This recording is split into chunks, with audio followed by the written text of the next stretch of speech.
왜 나는 너를 사랑하는가? 5장 정신과 육체. 생각만큼 섹스와 대립하는 것은 없다. 섹스는 본능적이고 반성하지 않으며 자연 발생적이다. 이에 반해 생각은 신중하고 말려들지 않으려 하고 판단하려고 한다. 내가 섹스를 하는 동안에 생각을 했다는 것은 성적 결여의 근본 법칙을 어긴 것이다. 그러나 선택의 여지가 있었을까? 가장 달콤한 키스라면 이래야 한다고 꿈꾸어 얻은 키스였다. 가볍게 스치다가 머뭇머뭇 살며시 밀고 나가자 우리 살갗에서 독특한 맛이 풍겨 나왔다. 이어서 압력이 강해지고 우리 입술은 떨어졌다가 다시 붙었다. 두 입은 헐떡거리며 욕망을 표현했다. 내 입술은 잠시 클로이의 입술을 떠나 그녀의 뺨 간자놀이 길을 찾았다. 그녀는 자신의 몸을 내 몸에 밀착시켰고 우리의 다리가 얽혔다. 어찌라는 느낌과 함께 둘 다 소파로 쓰러졌다. 우리는 웃음을 터뜨리며 서로에게 매달렸다. 그러나 이런 에덴을 방해한 것이 있었다. 클로이의 거실에서 뒹굴며 그녀와 입을 맞추고 그녀의 옆에서 뜨거운 을 느끼는 것이 무척이나 이상한 것이라는 생각이었다. 이제까지 그 모든 모호함 뒤에 아주 갑자기 키스가 찾아왔기 때문에 내 정신은 사태의 주도권을 육체에 이양하는 것을 거부하고 있었다. 내 관심을 집요하게 물고 늘어지는 것은 키스 자체가 아니라 키스에 대한 생각이었다.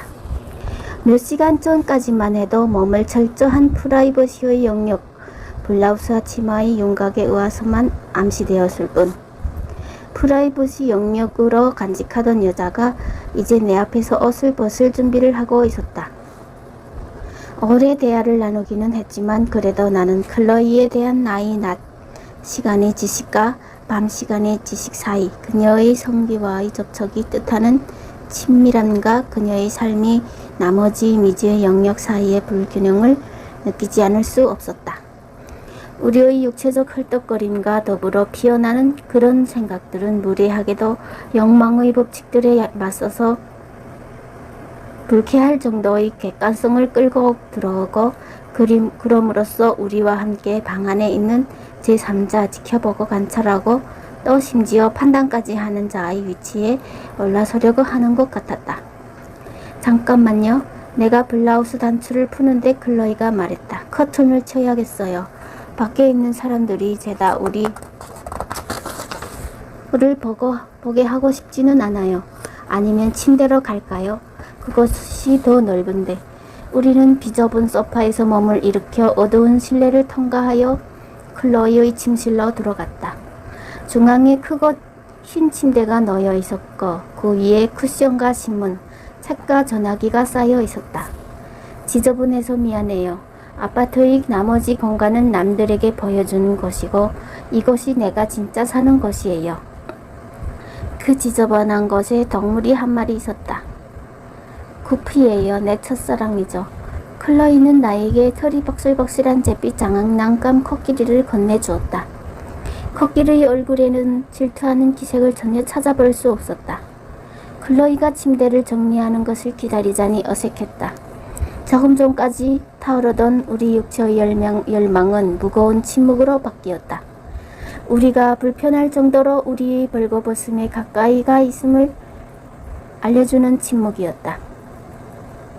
클로이와 내가 크고 하얀 침대 위에서 서로의 옷을 벗기고 침대 맡의 작은 램프 불빛에 의지해 서로의 나신을 처음 보았을 때 우리는 타락전의 아담과 이브처럼 자의식을 가지지 않으려고 했다.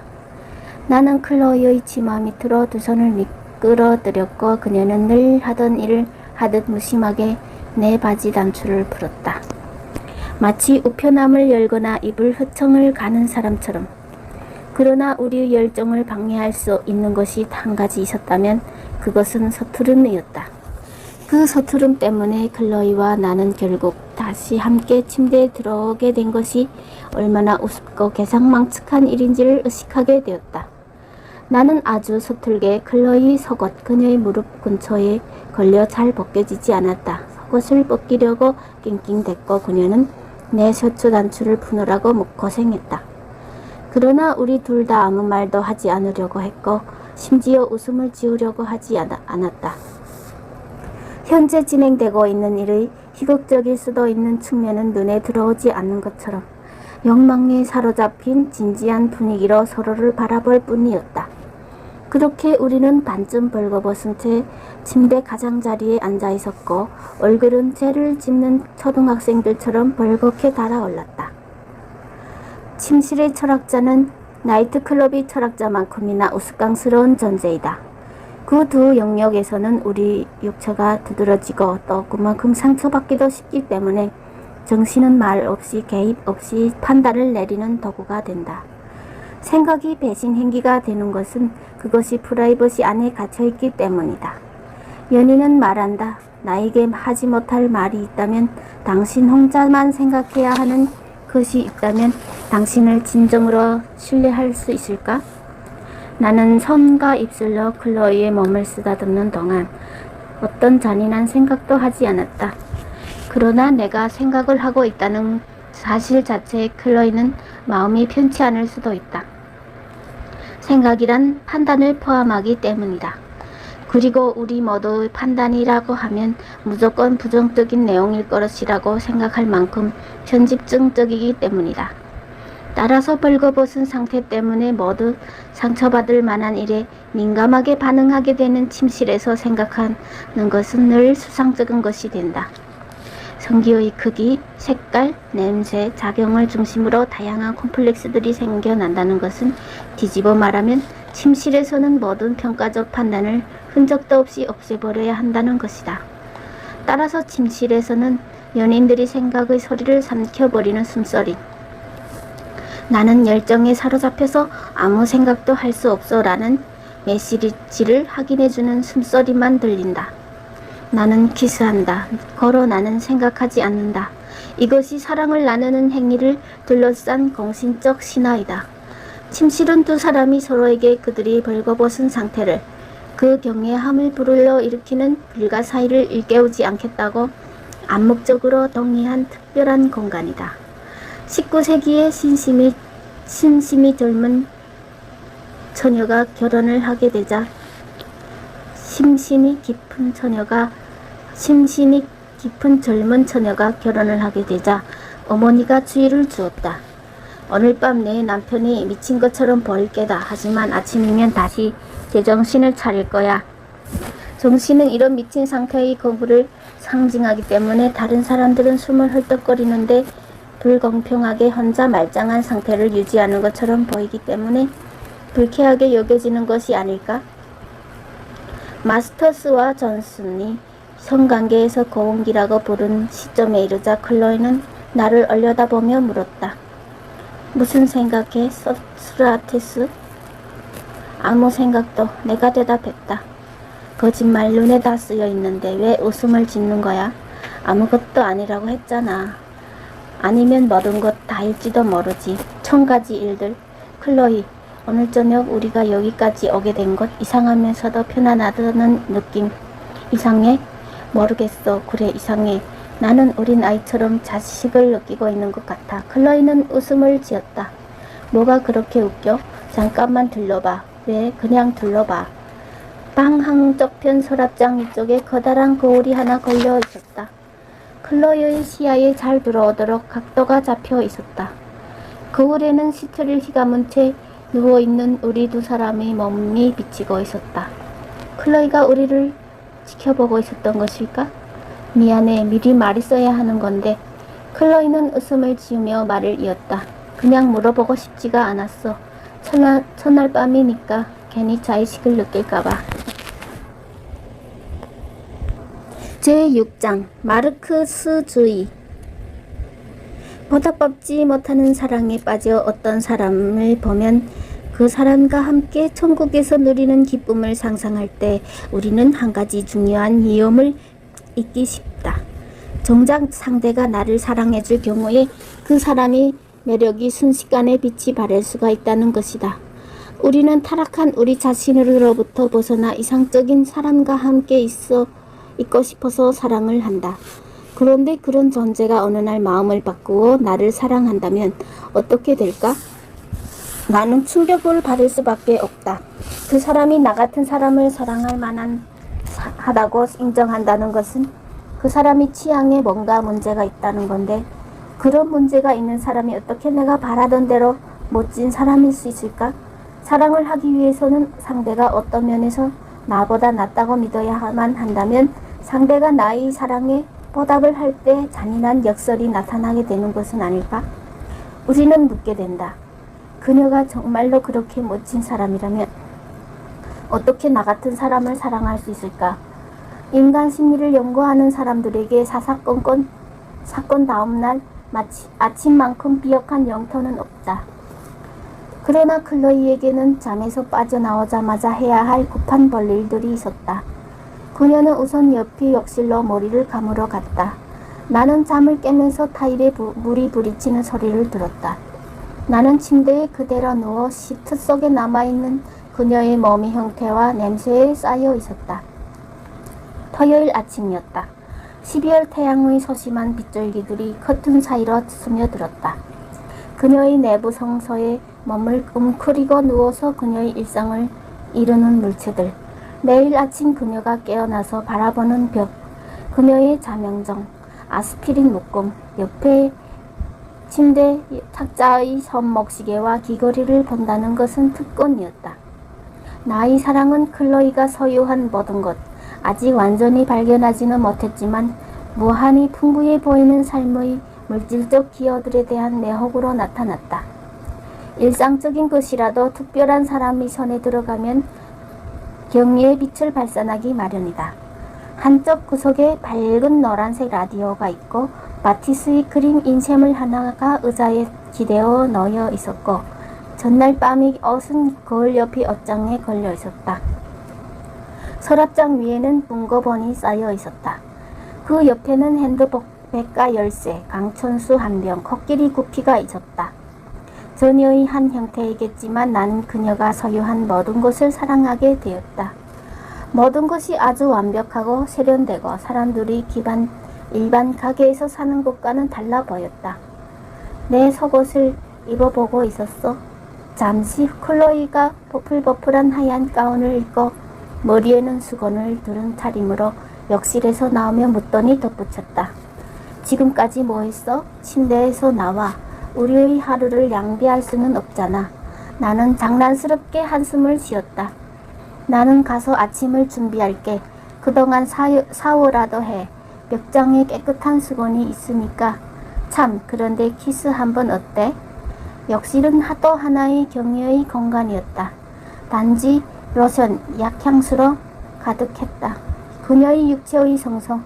나는 수상 순례지를 찾는 순례자.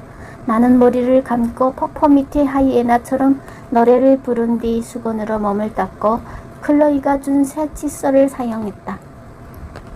15분쯤 뒤에 침실로 돌아갔더니 그녀는 없었다. 침대는 정리되어 있었고 방은 말끔했고 커튼은 젖혀져 있었다. 클로이는 토스트 정도 굽는 것이 아니었다. 아예 잔치상을 준비하는 중이었다. 크루아상, 오렌지 주스, 새로 뽑은 커피, 달걀과 토스트, 그리고 탁자 가운데 노란색과 빨간색 꽃이 든 거대한 꽃병. 굉장한데? 내가 샤워를 하고 옷을 입는 동안 이걸 다 준비했다는 거야? 내가 누구처럼 게으르지 않기 때문이지. 자, 식기 전에 먹어요. 이런 걸 다 준비하다니 정말 착한 사람이네. 쓸데없는 소리. 아니, 정말로 나는 매일 이런 아침상을 받는 게 아니거든. 나는 두 팔로 그녀의 허리를 안으며 말했다. 그녀는 나를 돌아보지는 않고 내 손을 잡더니 잠시 꼭 쥐었다. 그렇게 좋아할 필요 없어. 이건 특별히 차린 게 아니거든. 나는 주말마다 이렇게 먹는단 말이야. 그녀의 거짓말은 그녀가 가지고 있는 자부심이 직무였다. 그녀는 낭만적인 것을 비웃는 데, 감상적인 것을 배격하는 데, 사무적인 태도를 취하고 거리를 두는데 어떤 자부심을 느꼈다. 그러나 속으로는 정반대였다. 이상주의적이고 몽상적이고 베풀려고 하고 입으로는 죽을 쓰는 것이라고 배격하는 모든 것에 깊은 애착을 느꼈다. 훌륭한 가축 같은 아침 식사 동안 나는 너무나 뻔한 것을 새삼스럽게 깨달았다. 어찌된 일인지 그것은 나에게 예기치 못했던 일로 아주 복잡한 일로 다가왔다. 다름이 아니라 내가 클로이에게 몇 주 동안 느껴오던 것을 클로이도 나에게 약간은 느끼게 되었다는 사실이었다. 객관적으로 보자면 특별할 것도 없는 일이지만 나는 그녀를 사랑하게 되면서 어쩐 일인지 보답을 받을 가능성을 전혀 고려하지 않았었다. 나는 사랑받는 것보다 사랑하는 데에 더 무게를 두고 있었다. 내가 사랑하는 일에 집중했던 것은 아마도 사랑을 받는 것보다 사랑을 하는 것이 언제나 덜 복잡했기 때문일 것이며 큐피드의 화살을 맞기보다는 쏘는 것이 받는 것보다는 주는 것이 쉽기 때문일 것이다. 아침을 먹으면서 내가 생각했던 것은 일은 받는 것이 어려움이었다. 크루아상은 평소보다 버터가 많았고 커피는 평소보다 향기가 더 좋았지만 그것들이 상징하는 어떤 관심과 애정 때문에 나는 곤혹스러웠다. 클로이는 전날 밤에 나에게 몸을 열었고 아침에는 부엌을 열었다. 그러나 나는 이제 내가 무엇을 했다고 이런 것을 받을 자격이 생겼단 말인가 하는 생각이 머릿속에서 맴돌 정도로 불편함을 느끼게 되었다. 짜증에 가까웠다. 스스로 사랑받을 만한 존재라고 확신하지 않는 경우에는 타인의 애정을 받으면 무슨 일을 했는지도 모르면서 훈장을 받는 느낌이 든다. 불행하게도 그런 유형의 사람들을 위해서 아침 식사를 준비하게 된 사람은 모든 거짓 아청꾼들이 당하기 마련인 역습에 대비해 마음의 준비를 해야 한다. 무엇을 둘러싼 말다툼인가는 그것을 핑계 삼은 불편보다 중요하지 않는 법.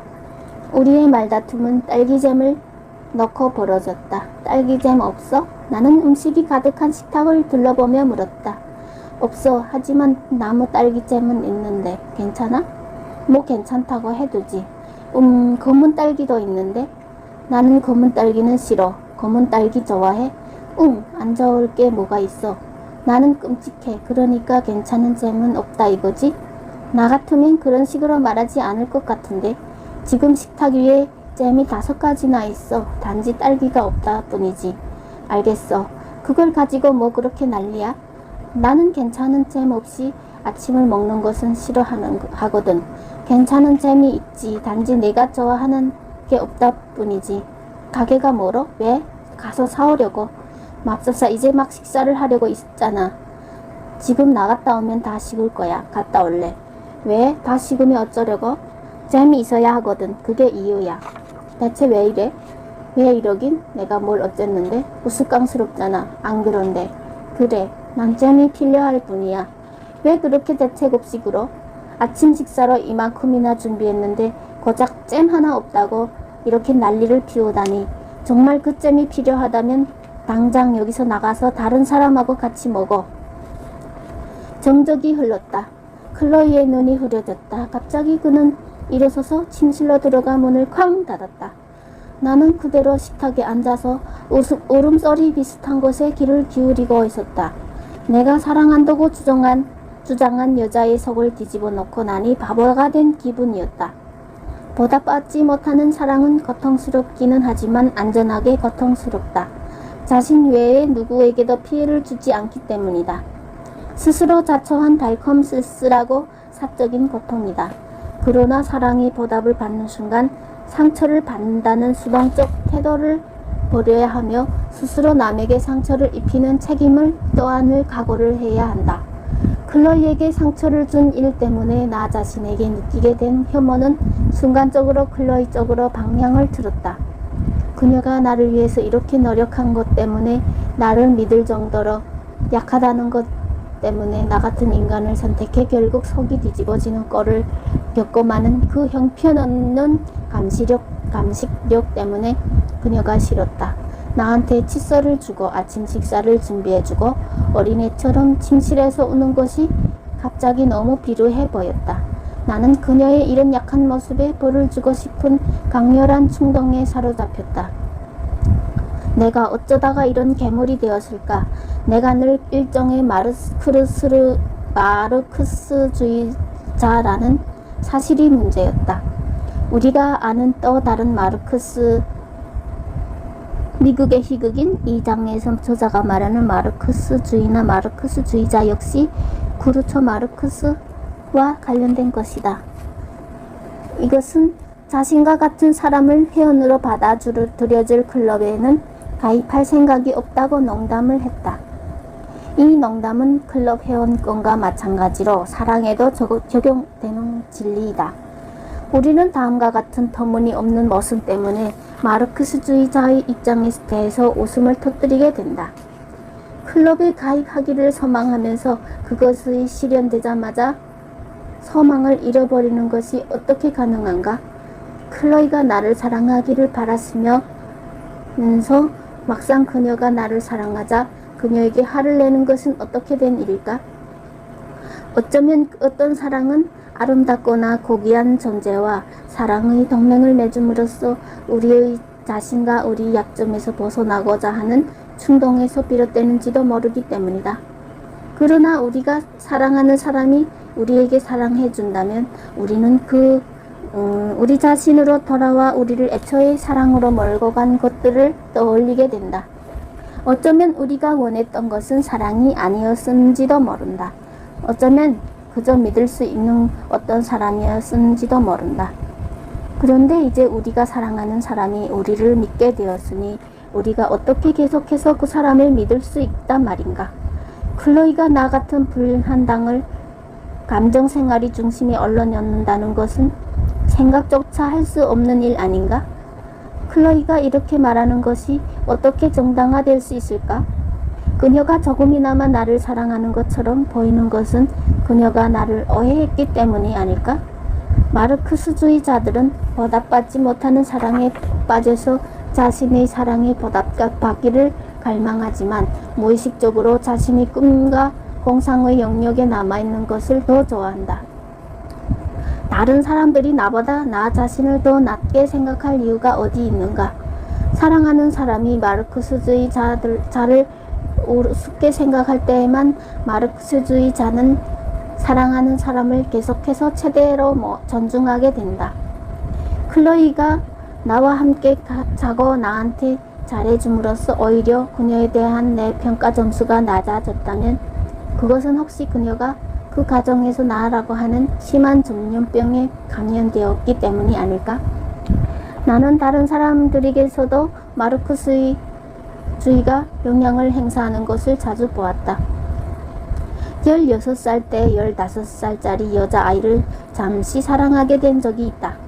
그녀는 학교 배구팀 주장이었고 아주 아름다웠으며 열렬한 마르크스주의자였다. 그녀는 언젠가 학교 식당에서 내가 사준 오렌지 스쿼시를 앞에 놓고 앉아서 이렇게 말했다. 어떤 남자가 9시에 전화를 걸겠다고 하고 진짜로 9시에 전화를 하면 나는 그 전화를 받지 않아. 결국 그 남자가 필사적으로 얻으려고 하는 것이 뭐겠어? 내가 좋아하는 유일한 남자는 나를 계속 기다리게 하는 남자야. 9시 30분이 되면 나는 그 남자를 위해서 무엇이라고 더 해주고 싶은 마음이 되거든. 나는 그 나이에도 그 애의 마르크스주의를 직관적으로 이해했던 것 같다. 그 애의 말이나 행동에 관심이 없는 척 하려고 노력했기 때문이다. 덕분에 나는 몇 주 뒤에 처음으로 그 애와 키스를 할 수 있었다. 하지만 그 애가 운문의 여지 없이 아름다웠음에도 그리고 그 배구만큼이나 사랑의 기술에도 능숙했음에도 우리의 관계는 지속되지 않았다. 늘 약속 시간보다 늦게 전화를 걸어야 하는 것에 내가 먼저 지쳤기 때문이다. 몇 년 뒤에 다른 여자를 만났는데 그 애는 훌륭한 마르크스주의자답게 자신의 사랑을 얻으려면 남자가 어떤 식으로든 자신에게 도전해야 한다고 믿었다. 어느 날 아침 그 애와 공원으로 산책을 나가기로 하고 나는 낡고 몹시 역겨운 강철빛 청색 풀오버 스웨터를 입고 나갔다. 어머, 그 꼴을 하고 나하고 절대로 나가 같이 다닐 수 없어. 서피는 내가 계단을 올라오는 모습을 보더니 이렇게 소리쳤다. 내가 그런 옷을 입은 사람하고 함께 있는 모습을 누구한테 보여줄 거라고 생각했다면 큰 오산이야. 소피, 내가 어떤 옷을 입고 묻든 무슨 상관이지? 우리는 공원에 산책을 나가는 것 뿐이잖아. 나는 그 애의 말이 혹시 진심일까 걱정하며 대꾸했다. 어디를 나가는 것이든 상관없어. 하여간 다른 옷을 입지 않으면 함께 공원에 나가지 않을 거야. 그러나 나는 갑자기 고집이 생겨서 소피의 말을 듣지 않았다. 내가 그 스웨터를 입고 가겠다고 박박 우기는 바람에 잠시 후 나는 그 역겨운 옷을 입은 채 소피와 함께 로열 호스피털 가든스로 향하게 되었다. 공원 정문에 도착하자 그때까지만 해도 약간 살찌게 있던 소피가 갑자기 침묵을 깨면서 내 팔을 잡더니 나에게 입을 맞추며 마르크스주의의 진수가 담겨있다고 할 만한 이야기를 했다. 걱정 마. 나는 너한테 화나지 않았어. 나는 내가 그 끔찍한 것을 잊고 있어서 기뻐. 만일 내가 나 하라는 대로 했다면 나는 내가 너무 나약하다고 생각했을 거야. 누군가로부터 사랑을 받고 있다는 것은 우리가 똑같은 요구를 공유하고 있음을 깨닫는 것이다. 우리가 누군가에게 마음이 끌리는 상태의 핵심에 그 요구가 놓여 있었다.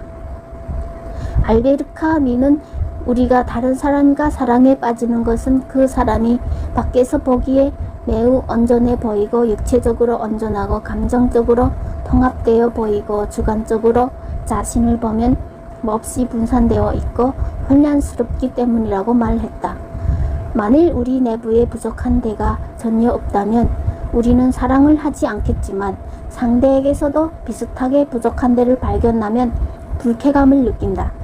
답을 찾기를 기대했지만 우리 자신의 문제의 복사본만을 보게 되었기 때문이다. 서양 사상의 오래되고 우울한 전통은 사랑은 본질적으로 보답받을 수 없는 마르크스주의적인 감정이라고 주장한다. 상호간의 사랑이 불가능하기 때문에 욕망은 더 커진다는 것이다. 이런 관점에 의하면 사랑은 방향일 뿐 공간은 아니다. 목표를 성취하면 침대에서건 어떤 식으로건 사랑하는 사람을 소유하면 소진되어 버린다. 이 12세기 프로방스의 음료 시인들의 시는 모두 성별을 미루는 것에 초점을 맞춘다. 시인은 되풀이하여 남자의 간절한 제안을 거절하는 여자에게 탄식을 늘어놓는다. 400년 뒤의 몽테뉴는 이렇게 말했다. 사랑에는 우리를 피해서 달아나는 것을 미친듯이 쫓아가는 욕망밖에 없다. 아나톨 프랑스 역시 우리가 이미 가진 것을 사랑하는 것은 갈래적이지 않다는 말로 같은 입장을 보여주었다. 스탕달은 사랑은 사랑하는 사람을 잃을 것이라는 두려움을 저로만 해서만 생길 수 있다고 생각했다. 드니트 로즈몽은 이렇게 말했다. 사람들은 가장 넘기 힘든 장애를 가장 좋아한다. 그것이 정열을 강하게 불태우는데 가장 적합하기 때문이다. 이런 관점을 따르면 연인들은 누군가를 향한 갈망과 그런 갈망을 없애고자 하는 바람 사이를 왔다 갔다 하는 일 외에는 아무것도 할 수 없다. 클로이와 나는 바로 그러한 마르크스주의적인 나선이 덫에 걸릴 위험이 있었다. 그러나 그것보다는 행복한 해결책이 나타났다.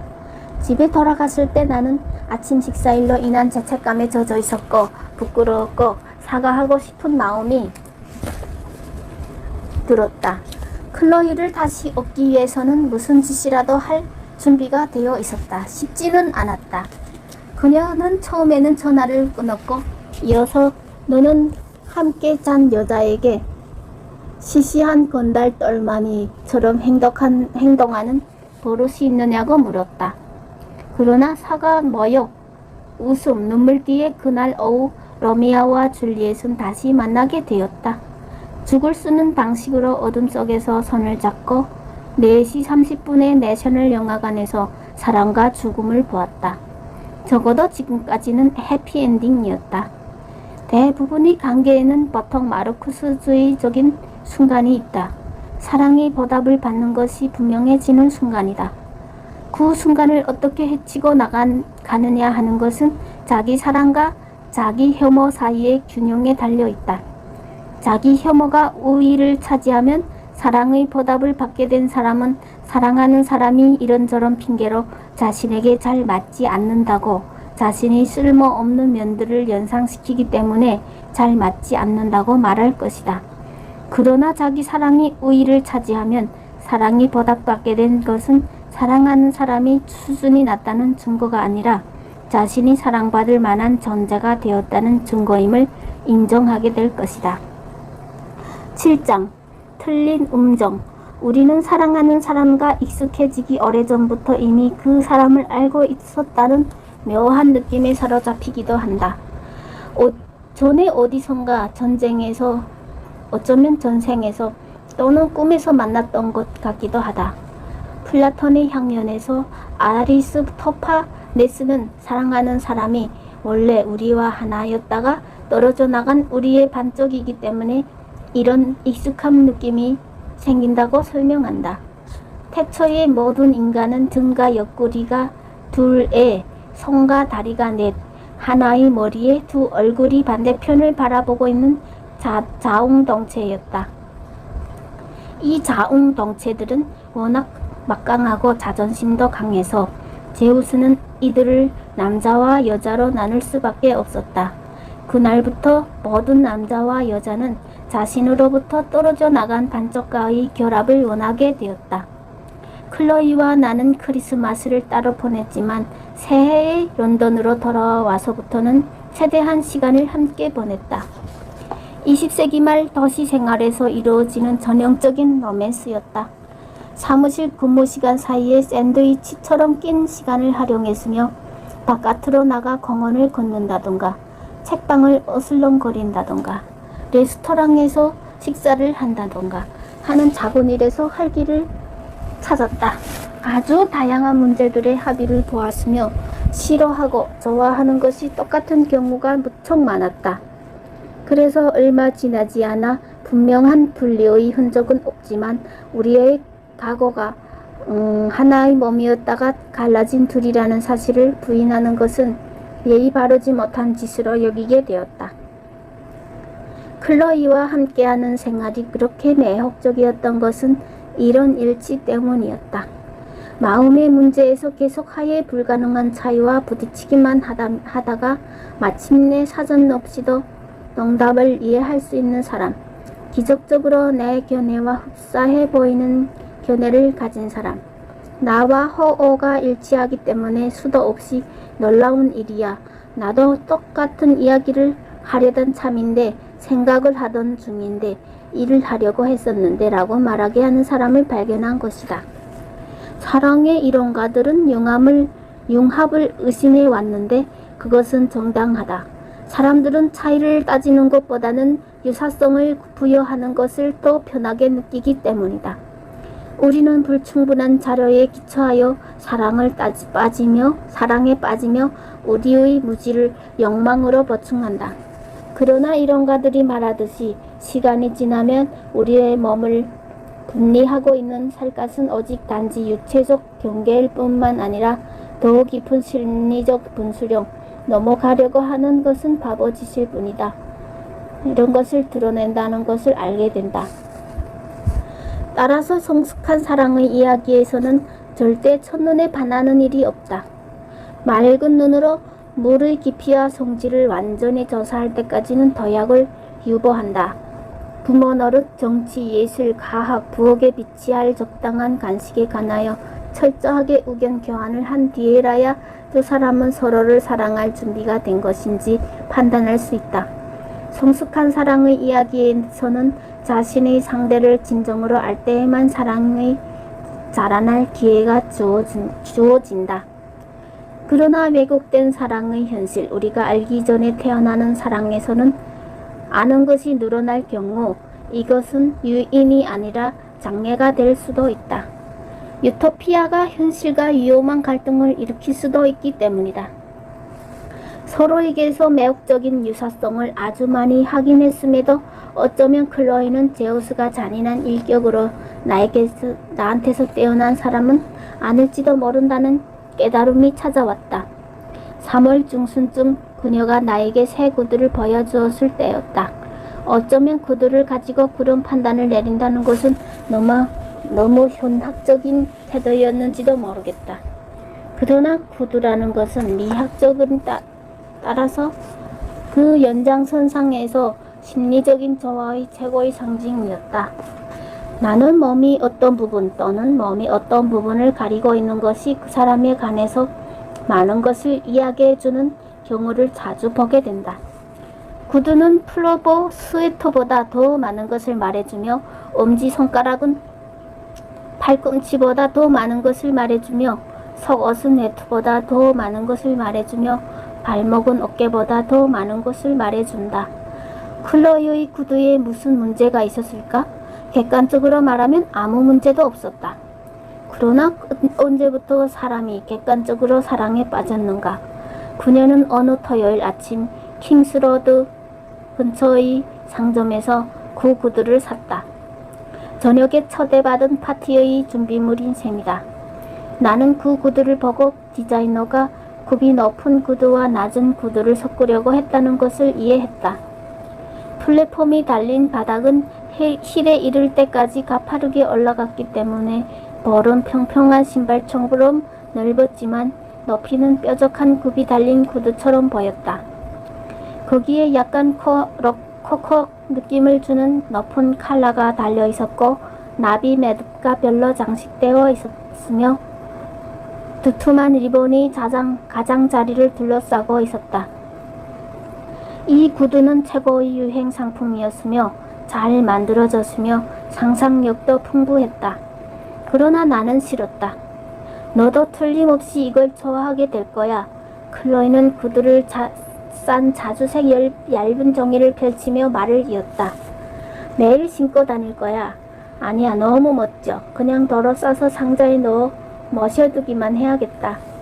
그거 재미있는 생각인데? 그 가게에 있는 물건을 다 사도 좋겠던데 물건들이 너무 좋아. 너도 그 부츠를 봤어야 하는데. 입안이 말랐다. 목덜미가 이상하게 욱신거리는 느낌이었다. 클로이가 어떻게 그렇게 심하게 절충적인 신발에 마음을 뺏겼는지 이해가 되지 않았다. 클로이가 어떤 여자인지에 대한 내 생각, 그녀의 정체성에 대한 나의 아리스토파네스적인 확신에는 이 구두에 대한 열광은 들어있지 않았다. 우리의 관계의 이런 예식이 깊지 않은 전환에 상처를 입고 혼란을 느낀 나는 속으로 중얼거렸다. 어떻게 나의 인생으로 걸어들어와 여학생과 소녀들이 좋아하는 수수하고 낡은 검은 구두를 신고 나를 사랑하고 이해한다고 주장한 여자가 이런 구두에 끌릴 수 있을까? 그러나 겉으로는 그냥 이렇게 묻기만 했다. 내가 느끼기에는 아무런 설득 없는 말투로 영수증은 보관하고 있어? 곧 클로이를 알지 못하고 사랑하는 것이 훨씬 쉽겠다는 느낌이 들었다. 버들레드는 사랑하고 싶은 마음이 드는 여자와 하루 동안 파리를 걸어다닌 남자에 관한 산문시를 쓴 적이 있었다. 그들은 아주 많은 것들에 대해서 의견이 같았기 때문에 저녁이 되었을 무렵 남자는 자신이 영혼과 결합할 수 있는 영혼을 가진 완벽한 동반자를 만났다고 확신했다. 그들은 목이 말라서 때로 한 구석에 있는 화려한 새 카페로 들어갔다. 그곳에서 남자는 가난한 노동계급 가족의 카페의 유리 너머로 우아한 손님들, 눈부신 흰 벽, 실내의 황금 장식을 물끄러미 바라보는 광경을 목격하게 되었다. 이 가난한 구경꾼들의 눈은 실내의 부와 아름다움에 대한 경이감으로 가득 차 있었고 화자는 동정심과 더불어 자신이 그런 특권이 있는 자리에 앉아있다는 것에 수치를 느꼈다. 남자는 사랑하는 여자의 눈에도 자신이 당혹스러움과 수치감이 반영되어 있기를 바라며 여자를 보았다. 그러나 남자가 영혼의 결합을 준비하고 있던 여자는 생각이 달랐다. 그녀는 눈을 크게 뜨고 물끄러미 바라보는 불쌍한 사람들이 눈에 거슬린다. 이렇게 야멸차게 말했다. 도대체 그 사람들이 뭘 원하는지 모르겠다면서 주인한테 이야기를 해서 그들을 쫓아버리라고 남자에게 말했다. 모든 사랑 이야기에는 이런 순간들이 있지 않을까? 자신의 생각이 반영되기를 기대하면서 상대의 눈을 찾지만 결국은 시비극적인 불일치로 끝나버리는 순간. 이런 것들이 계획투쟁의 문제이건 구두 한 켤레의 문제이건 가장 사랑하기 쉬운 사람은 우리가 아무것도 모르는 사람일지도 모른다. 로맨스는 우리가 오랜 기차 여행을 하다가 창밖을 물끄러미 바라보는 아름다운 사람을 몰래 눈여겨 보며 상상하는 것처럼 순수하지 않다. 그로 완벽한 러브 스토리는 그 아름다운 사람이 다시 열차 안으로 고개를 돌려 옆에 앉은 사람과 기차에서 파는 샌드위치가 너무 비싸다며 따분한 대화를 나누거나 아니면 손수건에 세차게 코를 푸는 순간 중단되고 만다. 사랑하는 여자를 더 잘 알게 되었을 때 나는 느끼는 당혹감은 머릿속에서 작곡한 놀라운 심포니를 나중에 대편성 오케스트라가 연주하는 소리로 들었을 때의 느낌과 같다. 우리의 생각 가운데 많은 부분이 연주를 통해서 확인되는 것에 감명을 받기는 하지만 아주 사소한 것들이 의도와는 다르게 연주되는 것을 알아차리지 않을 수 없다. 바이올린 연주자 가운데 하나의 음정이 틀린 것 아닐까? 플루트가 약간 늦게 들어온 것 아닌가? 타악기 소리가 너무 큰 것 아닌가? 우리가 첫눈에 사랑하게 된 사람들은 구두나 문학에 관한 취향의 충돌로부터 자유롭다. 연주되지 않은 심포니가 음정이 틀린 바이올린이나 늦게 들어오는 플루트로부터 자유로운 것과 마찬가지다. 그러나 공상이 실제 연주되는 순간 우식 속을 떠다니던 천사 같은 존재들은 지상으로 내려와 자기 나름의 정신적이고 육체적 역사를 가진 물질적 존재로서 자신을 드러낸다. 클로이의 구두는 우리 관계의 초기에 드러난 수많은 틀린 음정들 가운데 한 예에 불과했다. 그녀와 매일매일을 산다는 것은 외국 땅의 새로운 풍토에 적응하는 과정에서 나 자신의 전통과 역사로부터의 이탈로 인한 혼란 때문에 이따금씩 외국 혐오에 젖어드는 것과 비슷했다. 이혁적인 차이는 중요한 점, 국적, 성, 계급, 직업 이런 데서 쌓여가는 것이 아니라 취향과 의견이라는 사소한 점에서 쌓여갔다. 왜 클로이는 파스타를 몇 분 더 끓여 치명적인 결과를 초래하는 것일까?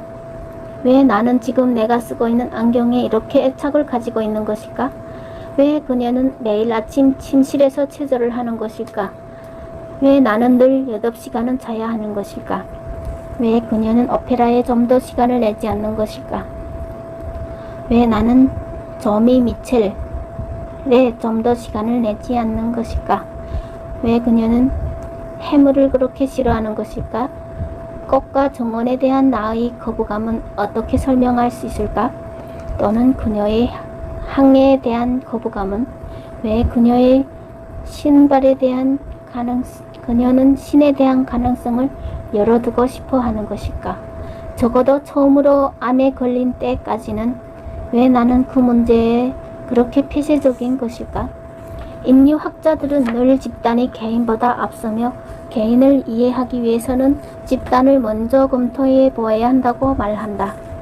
그 집단은 민족일 수도 있고 부족일 수도 있고 씨족일 수도 있고 가족일 수도 있다. 클로이는 자기 가족을 별로 좋아하지 않았다. 그러나 그녀의 부모가 우리더러 일요일에 말버로 근처의 집으로 오라고 초대했을 때 나는 과학적 탐구 정신 때문에 그 제안을 받아들이자고 졸랐다.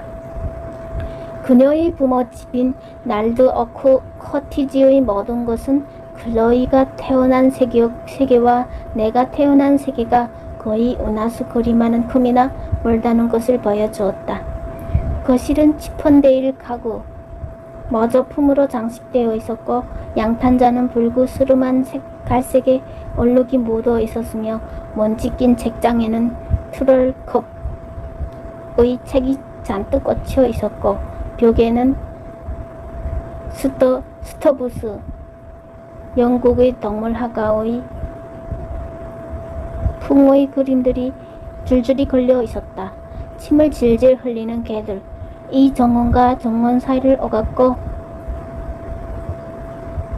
한쪽 구석에는 거미줄이 쳐진 비대한 식물이 쭉 늘어져 있었다. 클로이 어머니는 구멍이 숭숭 뚫린 자주색 풀오버 스웨터에 펑퍼짐한 검무늬 치마 차림이었다. 긴 백발은 아무런 의도 없이 그냥 뒤로 빗어 넘겼다. 어딘가에 지푸라기라도 붙어있을 것 같았다. 그녀가 내 이름을 자꾸 잊어버렸기 때문에, 그리고 창의적인 방법으로 다른 이름을 갖다 붙였기 때문에 태평한 시골 사람 같은 그런 인상이 더욱 굳어졌다. 나는 클로이의 어머니와 나의 어머니, 그 두 여자가 자식들을 세상에 내보낸 대조적인 방식을 생각했다.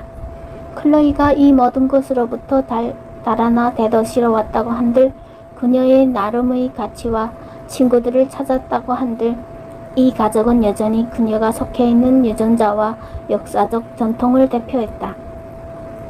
나는 세대 사이의 교차로에 주목했다. 어머니는 딸과 똑같은 방법으로 감자를 다듬었고 작은 마늘을 빻아 버터에 넣고 그 위에 소금을 갈아 얹었다. 그림에 대한 열정이나 일요일 신문에 대한 취향도 딸과 똑같았다. 아버지는 어슬렁거리기를 좋아했는데 클로이 역시 걷기를 좋아했다. 그녀는 주말이면 나를 끌고 햄스테드 히스까지 가서 신선한 공기가 얼마나 좋은 것인지 이야기하곤 했다. 아마 그녀의 아버지도 이런 식으로 이야기한 적이 있을 것이다. 모든 것이 아주 낯설고 새로웠다. 클로이가 성장한 집은 내가 알지 못했던 그러나 그녀를 이해하려던 내가 동승해야 할 모든 각오를 환기시켰다. 식사 시간에 클로이는 부모와 가족사의 다양한 측면에 대해서 문답을 주고받았다. 할머니, 병원비는 보험으로 처리되었어요? 수조는 거쳤나요? 부동산 중개업자가 켈럴린한테 연락을 했나요? 루시가 미국에 유학 간다는 것이 정말이에요? 새로 숙모의 소설을 읽었나요? 헨리가 정말로 제미모하고 결혼한대요? 이 모든 인물들은 나보다 훨씬 오래전에 클로이의 삶에 등장했으며 내가 사라진 뒤에도 가족적인 것 특유의 강인함으로 살아남을 가능성이 높았다. 부모가 클로이를 보는 것이 내가 보는 것과 어떻게 다른지 관찰하는 것도 재미있었다. 나는 그녀가 남의 편의를 잘 봐주는 간대한 사람이라고 알고 있었는데 집에서 그녀는 약간 오만하고 까다롭다고 알려져 있었다. 어린 시절 그녀는 작은 기적 노릇을 해서 부모는 그녀에게 어린이 책의 여주인공 이름을 따서 폼파도소 양이라는 별명을 붙여주었다. 나는 클로이가 돈과 직업에 대해서 분별력이 있다고 알고 있었는데 아버지는 자신의 딸이 세상이 어떻게 돌아가는지 전혀 모른다고 말했다. 어머니는 딸이 남자친구들을 못살게 굴어서 자기한테 복종시킨다고 말했다. 나는 지금까지 클로이를 이해하고 있던 것에 대해 내가 도착하기 전에 펼쳐졌던 대목 전체를 보탤 수밖에 없었는데 내가 그녀를 바라보는 관점은 그녀의 가족에게서 처음 들은 이야기가 강요하는 관점과 충돌했다. 오후에 클로이는 집 구경을 시켜주었다. 클로이는 계단 꼭대기에 있는 방으로 나를 데려갔다. 어렸을 때 삼촌이 그 방의 피아노 안에 유령이 있다고 하는 바람에 무서워서 들어가지 못했던 방이라고 했다. 그녀의 옛 침실은 어머니가 하실로 쓰고 있었다. 그녀는 천장에 뚫린 문을 가리키면서 그 위로 올라가면 다락방이 나오는데 속이 상할 때면 코끼리 구피와 함께 그곳으로 탈출했다고 이야기해 주었다. 우리는 정원을 거닐다가 비탈 맨 아래 아직도 흉터가 남은 나무를 지나갔다. 그녀가 오빠에게 핸드브레이크를 풀라고 부추겼다가 차가 미끄러져서 들이박은 것이었다. 이웃집도 구경시켜 주었다. 그녀는 여름이면 그 집의 검은 딸기 덤불에서 열매를 싹쓸이했고 전 주인과 아들 가는 학교 갔다 오는 길에 키스를 했다. 그 아이는 얼마 안 있어 죽었다. 클로이는 묘하게 무관심한 태도로 덧붙였다. 옥수수 탈곡기 사고였어. 어우 늦게 나는 그녀의 아버지와 정원을 거닐었다. 30년의 결혼 생활을 겪으며 독특한 결혼관을 가지게 된 근엄한 남자였다. 내 딸과 자네가 서로 좋아한다는 걸 알고 있네. 나는 사랑 문제의 전문가가 아니지만 한 가지는 말해두겠네. 결국 누구와 결혼하느냐 하는 것은 중요하지가 않네. 처음에 좋아한다고 해도 끝에 가서는 좋아하지 않을 수 있네. 처음에는 미워하다가도 결국 괜찮은 사람이라고 생각하게 될 가능성도 있지. 저녁에 기차를 타고 런던으로 돌아오면서 나는 몹시 피곤했다. 클로이의 초기 세계와 나의 초기 세계 사이의 모든 차이가 피곤했다. 그녀의 과거 이야기와 배경이 매혹적이기는 했지만 동시에 무시무시하고 괴상해 보였다. 내가 그녀를 알기 전의 그 모든 세월과 습관들, 그러나 그것도 그녀의 코의 모양이나 눈의 색깔과 마찬가지로 그녀의 일부였다. 모든 관계에 내포된 분열이 눈에 보이면서 나는 익숙한 환경에 대한 원시적인 노스탈리지어를 느끼게 되었다. 새로 배우고 나 자신을 제시하고 내가 순응해야 할 완전히 새로운 사람. 어쩌면 그 순간 나는 내가 앞으로 클로이께서 발견한 모든 차이를 생각하며 그녀는 그녀고 나는 나일 그 모든 시간, 우리의 세계관이 양립할 수 없는 시간을 생각하며 두려움을 느꼈는지도 모른다.